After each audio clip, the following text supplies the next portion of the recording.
Assalamualaikum dan salam sejahtera. Kembali kita bersama saya, Cikgu Fatini.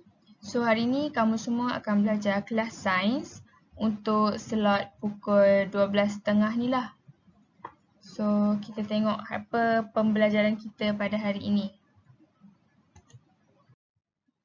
Okey, pada akhir pembelajaran, murid-murid akan dapat yang pertama, memberi contoh makanan bagi setiap kelas makanan. Yang kedua, memberi kepentingan makanan mengikut kelasnya kepada tubuh badan manusia. Okey, kita pergi kepada next slide. Okey, adakah anda semua dah bersedia? Kalau dah bersedia, tolong sediakan buku teks. Buka muka surat 40. Kita akan gunakan buku teks dari muka surat 40 sampai 43. Boleh semua?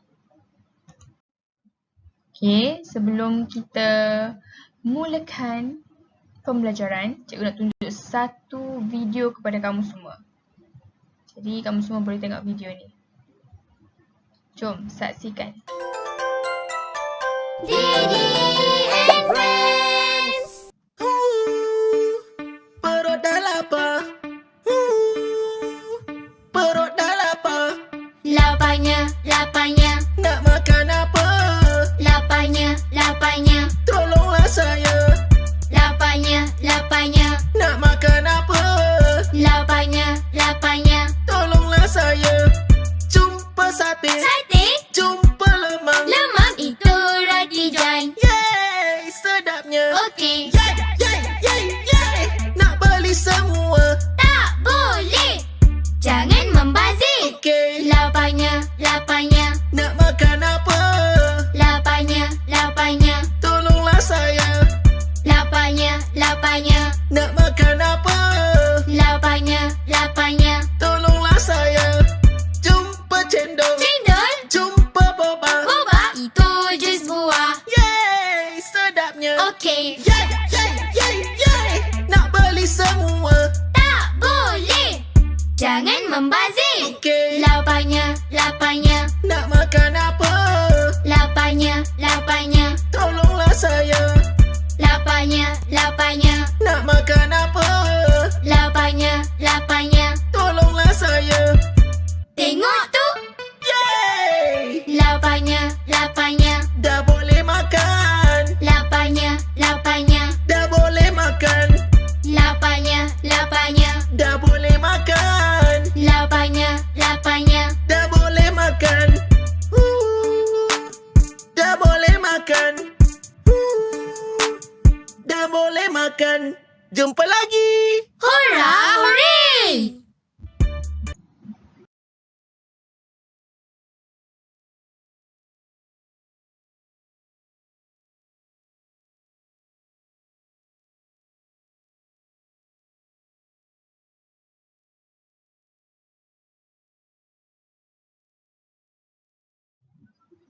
Okey, kamu semua dah tengok tadi video yang cikgu tunjukkan. Itu video Didi and Friends.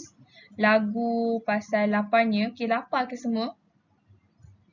Okey, cikgu dekat dalam video tadi tu ada ditunjukkan makanan. Okey, kamu semua nampak makanan apa dalam tu?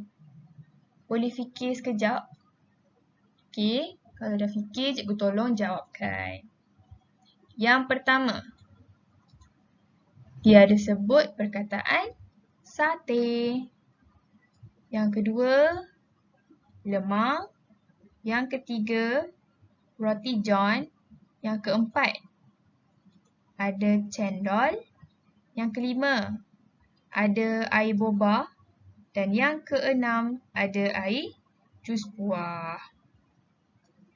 Untuk makanan ni, kamu agak-agak apa kelas makanan bagi makanan yang cikgu tunjukkan dalam slide ni? Dah fikir semua? Kalau dah, jom kita jawab sama-sama. Okey, untuk sate, kelas makanan dia adalah protein. Sebab sate ni ada dibuat daripada sate ayam, sate daging. Jadi sate adalah protein. Kalau lemang ni dia dibuat daripada pulut. Jadi lemang adalah karbohidrat. Kalau roti john pula, roti john ni kita ambil yang dekat luar je lah, roti. Maksudnya roti adalah karbohidrat. Untuk cendol kita boleh katakan air, dalam kategori air. Boba kita pun boleh katakan dalam kategori air juga. Untuk jus buah boleh dibagi dalam kategori air dan vitamin ataupun pelawas. 3 dia boleh letak dalam kategori itulah. Okey. Boleh buka buku teks muka surat 40. Okey, untuk buku teks muka surat 40 ni dia tulis kelas makanan. Makanan boleh dikelaskan kepada 7 kumpulan iaitu karbohidrat, protein, lemak, mineral, vitamin, pelawas dan air. Kamu semua nampak kan bentuk 7 yang dia buat tu? Maksudnya kena ingat kelas makanan ni ada 7. Yang pertama apa? Karbohidrat. Yang kedua protein. Yang ketiga lemak. Yang keempat mineral. Yang kelima vitamin. Yang keenam pelawas. Dan yang ketujuh adalah air. Semua nampak kan apa makanan yang diletakkan untuk karbohidrat. Karbohidrat ada nasi dengan roti. Kalau protein ada daging dengan ikan. Kalau lemak ada mentega dengan minyak masak. Kalau mineral ni ada ikan bilis, ada garam, boleh juga letak gula. Kalau untuk vitamin ada buah-buahan, buah oren ke. Buah oren ada vitamin C. Kalau pelawas, kita nampak situ kebanyakannya sayur-sayur warna hijau ni adalah pelawas lah. Dan air. Air ni boleh dikategorikan air buah, air mineral. Kalau air bergas, tu pun kategori air tapi kategori makanan yang tak sihat. Dekat dalam gambar yang tunjuk ni semua makanan yang sihat untuk badan. Okey. Jom sama-sama kita senaraikan lagi. Apa lagi contoh lain untuk kelas makanan ni? Okey, untuk karbohidrat, kamu semua boleh nampak gambar cikgu letak ni banyak sebenarnya. Tak semestinya nasi, tak semestinya roti, boleh juga dijadikan mi pun karbohidrat, spaghetti pun karbohidrat, potato pun termasuk dalam ubi kentang. Maksudnya ubi kentang pun termasuk dalam karbohidrat. Okey, kita teruskan lagi untuk protein. Protein ni banyak sikit. Telur termasuk dalam kategori protein, kacang pun protein. Yang selebihnya tu sama je lah, daging ayam, daging lembu dengan ikan. Kacang soya pun protein. Okey, teruskan lagi. Lemak. Okey, lemak dekat sini nampak kan macam-macam yang kamu boleh tengok dalam gambar cikgu cari ni. Okey, yang pertama kamu nampak ada mentega, keju, ada whipped cream, ada kalau yang biasa tolong mak dia dekat dapur buat kek ke apa, tahulah apa tu whipped cream. Lepas tu ada minyak masak. Tu semua adalah dalam kategori lemak. Okey, kita teruskan lagi. Untuk kategori mineral, biasanya yang masin lah, macam garam, ikan bilis. Okey, kita teruskan. Untuk kategori vitamin ni biasanya kita boleh dapatkan dalam buah-buah. So, buah-buah yang kita makan tu adalah vitamin lah untuk badan. Contohnya buah oren. Buah oren sebagai vitamin C. Kalau buah apa lagi yang ada dekat sini ni? Okey, banyak lagi. Okay, teruskan lagi.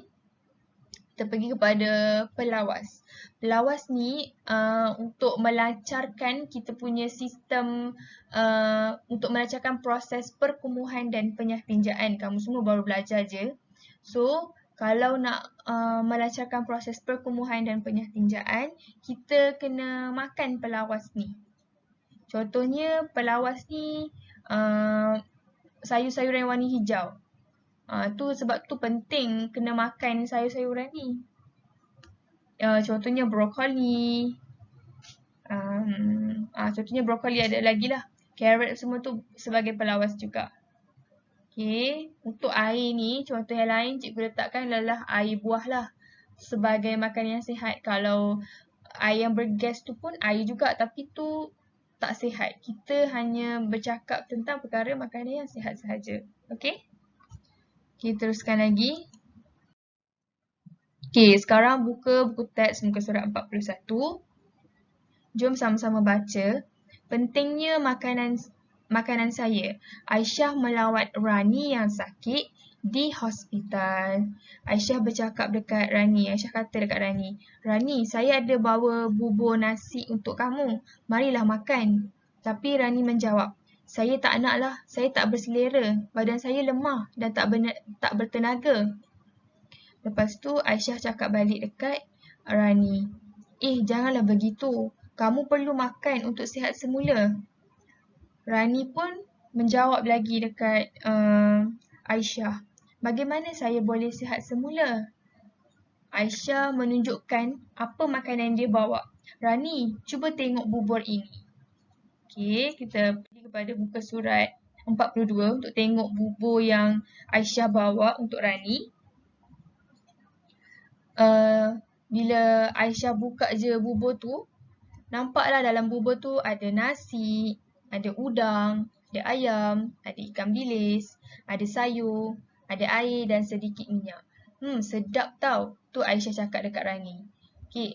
Setiap makanan mempunyai kepentingannya kepada tubuh badan agar kita sentiasa sihat. Maksudnya nasi ni penting untuk badan. Kenapa nasi penting untuk badan? Semuanya ada fungsi yang tersendiri. Apa fungsi nasi untuk badan? Apa fungsi ayam untuk badan? Okay, teruskan. Muka surat 42 lagi, tengok yang kat bahagian bawah tu, kepentingan makanan. Kalau protein, contohnya macam udang ataupun daging, ianya penting untuk badan kita untuk tumbuh besaran. Maksudnya kamu semua ni masih lagi membesar, nak tinggi. So kalau nak tinggi, nak tu makan protein banyak-banyak untuk tumbuh besaran. Lepas tu yang kedua, karbohidrat. Karbohidrat tu macam nasi, dia memberi kita tenaga. Sebab tu kita kena makan nasi. Kalau tak makan, tak ada tenaga. Yang ketiga adalah vitamin. Vitamin ni macam buah-buahan, sayur-sayuran, penting untuk menjaga kesihatan. Lagi-lagi musim sekarang ni memang sangat penting. Sebab kita tak tahu bila-bila masa je kita boleh kena. Jadi kita kena jaga kesihatan dengan makan buah-buahan, sayur-sayuran. Okay. Yang keempat, mineral. Mineral pun penting juga untuk kesihatan kita. Contohnya garam. Garam banyak kebaikan untuk badan. Yang kelima adalah lemak. Lemak ni adalah untuk memanaskan badan. Kalau kita tak makan lemak pun tak boleh juga. Nanti badan menggigil je, sejuk je. So kita kena makan lemak sikit untuk panaskan badan. Okay, yang keenam adalah air. Air ni penting untuk mengawal suhu badan. Kalau kita tak minum air, badan kita cepat panas lah. Dan nak kawal suhu badan ni, that's why masa kita demam, kita disarankan untuk minum air banyak-banyak supaya dapat kawal suhu badan. Okay, yang ketujuh adalah pelawas. Pelawas ni mencegah sembelit ataupun melancarkan lagi proses perkumuhan dan penyatinjaan. Okay, boleh ke semua? Kita teruskan lagi. Untuk yang muka surat 42 lagi, cikgu ada nyatakan satu-satu kelas makanan bagi makanan yang disebutkan dekat dalam bubur tu. Contohnya udang. Udang adalah protein, minyak adalah lemak, ikan bilis adalah mineral, sayur sebagai pelawas dan vitamin, nasi karbohidrat dan ayam sebagai protein. Teruskan lagi. Okey. Kita dah sampai ke penghujung. So, cikgu nak bagi tugasan dekat kamu semua. Okay, yang pertama, tugasan 1, apakah kelas makanan dan kepentingan makanan bagi komponen makanan yang ada di dalam nasi lemak. Maksudnya, kamu semua bagi yang ada printer, boleh print out yang cikgu dah buat tugasan ni. Maksudnya, print out. Bagi yang tak ada, boleh lukis balik. Lukis balik komponen nasi lemak tu. Maksudnya ada ayam, ada ikan bilis. Lepas tu buat macam yang cikgu tunjukkan dekat dalam gambar ni. Faham ke semua? Kalau faham, kita pergi kepada next tugasan. Tugasan yang kedua. Tugasan yang kedua, murid-murid perlu menjawab soalan dalam word wall. Cikgu dah bagi link word wall ni dalam Google Classroom. Boleh buka Google Classroom. Lepas tu tengok link, tekan link word wall tu. Dan jangan lupa, masa jawab word wall, tolong guna nama sebenar. Sebab kalau tak guna nama sebenar, cikgu tak tahu siapa yang jawab. Cikgu tak tahu siapa yang dapat markah penuh. So, kena guna nama yang sebenar. Okey, murid-murid. Itu sahaja pembelajaran kita pada hari ini. Terima kasih kerana hadir. Dan terima kasih kerana hadir pada hari ini. Cikgu harap kamu semua boleh buatlah 2 tugas yang cikgu bagi tu. Tugas yang pertama dengan tugas yang kedua. Okey, cikgu harap kamu semua faham pembelajaran kita pada hari ini dan cikgu doakan kamu semua berjaya. Assalamualaikum dan salam sejahtera semua. Terima kasih.